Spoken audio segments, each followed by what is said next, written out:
All right, welcome back to The Explainer, everyone. You know, if you've ever looked at ancient history and realized, wait, I actually have no idea how to place these historical figures in their proper historical context? Like if the names Sargon, Hammurabi, and Cyrus just kind of float around in a confusing ancient soup in your mind, well, you are in exactly the right place. In this explainer, we are going to completely fix that timeline confusion. We're mapping out an unbroken chronological chain of the ancient Middle East. We are talking clean, chronological order, with absolutely no major empire ignored. Okay, let's just dive right into this macro map of 3,000 years of history. We'll kick things off with the first cities of Sumer and Akkad, move right into Hammurabi's era, check out the Neo-Assyrian war machine, the Neo-Babylonians, Persia's rise as a superpower, and finally, the fall to Alexander. We're passing the baton of civilization here, and I promise, we won't ignore anyone. All right, part one, the first cities, Sumer and Akkad. So, our story begins in that incredibly fertile land right between the Tigris and Euphrates rivers.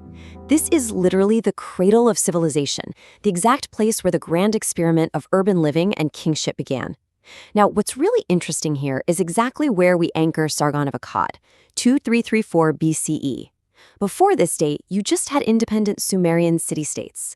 But Sargon leverages his support to defeat those states and unite Sumer.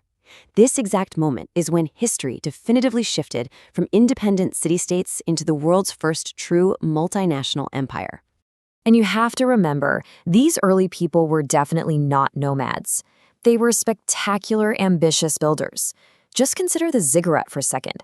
These massive stepped temples literally reached for the heavens, which tells us exactly how heavily these early societies valued religion and deeply structured class systems.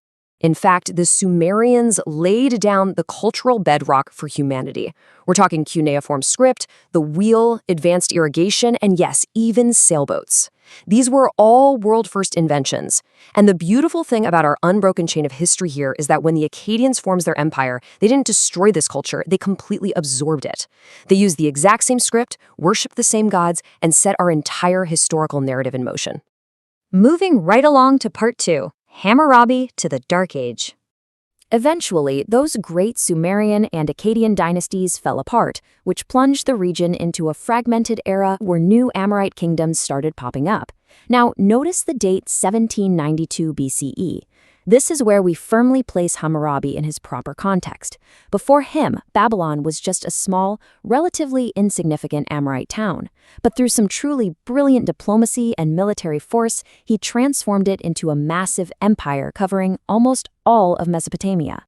So, the crucial point to take away here is that Hammurabi wasn't just a conqueror. His real, lasting legacy was administration and law. He inscribed his detailed statutes on public steles for literally everyone to see. Now, unfortunately for Babylon, his empire unraveled pretty quickly after his death, which led to destructive raids by the Hittites and a very long, very fragmented Dark Age. Which brings us to part three, the Neo-Assyrian war machine. After centuries of Kassite rule and some massive demographic shifts from Aramaean migrations, a terrifying new power rose up in northern Mesopotamia. Notice how we've jumped forward to 911 BCE. This is where we anchor rulers like Tiglath-Pileser III and Ashurbanipal. These kings built a highly professional, ruthless army that stretched their borders from the Persian Gulf all the way to Egypt and Anatolia. This era is defined by a wild, almost contradictory duality. On one hand, the Assyrians relied on sheer state terror and mass deportations to completely crush regional identities. But on the other hand, King Ashurbanipal, who famously could read and write himself, assembled the Great Library at Nineveh. He preserved Mesopotamia's literary and scientific knowledge for posterity. But ultimately, you can only rule by terror for so long, right? Their sheer brutality ensured that a massive, incredibly hateful rebellion would eventually rise up and completely destroy them. All right, part four, the Neo-Babylonians and the Medes. When the Assyrians were wiped off the map, it created this massive power vacuum. And who filled it? The exact same coalition that destroyed them, the Babylonians and the Medes. This Neo-Babylonian era was a spectacular but very brief flowering of independence. Lasting only from 626 to 539 BCE, this rapid rise and fall is exactly where we anchor the legendary King Nebuchadnezzar II. And this brilliantly illustrates Nebuchadnezzar's highly complex legacy. I mean, he built the most magnificent city of the ancient world, completely famed for the Ishtar Gate and the Hanging Gardens. Yet, simultaneously, he was engaging in absolutely ruthless conquests, like the destruction of Jerusalem and the brutal deportation of its population, which we know as the Babylonian captivity. Let's move to part 5 and see how this builds into Persia, the first superpower. Following Nebuchadnezzar's death, internal instability plagued Babylon, so our attention shifts east, over to the Iranian plateau. Here arise the Achaemenid Persians. Firmly anchored in the 6th century BCE, we have visionaries like Cyrus the Great, who united the Medes and Persians in 550, and Darius the Great, who revolutionized administration in 522. Together, they basically synthesized all those previous Middle Eastern achievements into a massive, world-spanning superpower. Now, Cyrus was tactically brilliant. He pulls off one of the most insane military maneuvers in ancient history. When he set his sights on Babylon in 539 BCE, he didn't lay some long, brutal siege. No. Step 1, his army literally diverted the mighty Euphrates River. Step 2, his troops marched right under the massive, supposedly impenetrable city walls through the lowered water level. Step 3, they capture the city virtually without a fight. It was an absolute masterstroke. But it wasn't just military tactics that made Persia great. It was their whole approach to governance. Remember that Assyrian method of state terror? Cyrus completely flipped the script. He portrayed himself as a liberator. His policy was one of tolerance. He respected local gods and allowed deported peoples, like the Jewish exiles, to finally return home. Replacing terror with tolerance created a remarkably stable, durable state that fostered unprecedented cultural exchange. And keeping a lid on an empire that big, that was perfected by Darius the Great, who instituted the role of the satrap. Darius divided his massive empire into 20 to 30 manageable provinces.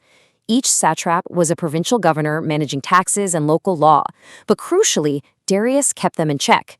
He assigned a royal secretary and a military commander to each province who reported directly to him.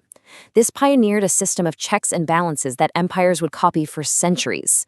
And just consider this massive number for a second, 1,500.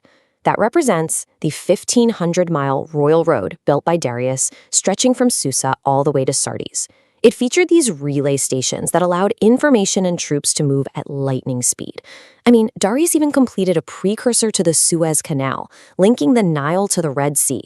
His infrastructure genius was absolutely unmatched. Which leads us to our final act, Part 6, the fall to Alexander. As we get into the 4th century BCE, immense wealth had bred a lot of corruption, slowly weakening this once mighty Persian empire from within. Now, the Persian king Xerxes did fail to conquer mainland Greece in 480 BCE, but the empire actually remained dominant for another 150 years. But anchor your attention to the 330s BCE. This is exactly when Alexander the Great crosses into Asia, shatters the forces of King Darius III, and delivers the ultimate coup de grace, ending the Achaemenid Empire as Persepolis burns to the ground in 330 BCE. So, I want to leave you with this somewhat provocative thought. When Alexander burned Persepolis, did he really destroy the Achaemenid legacy, or did he just inherit it? Think about that chain we just walked through together. From Sumerian cuneiform to Hammurabi's laws to Assyrian empire building to Persian tolerance and administration, these ancient empires didn't just vanish into thin air. They passed the baton. They formed the absolute, unbroken bedrock for every single civilization that followed. So the next time you hear these ancient names, you'll know exactly where they stand in this grand relay race of history. Thank you so much for joining me for this explainer, and definitely keep that curiosity alive.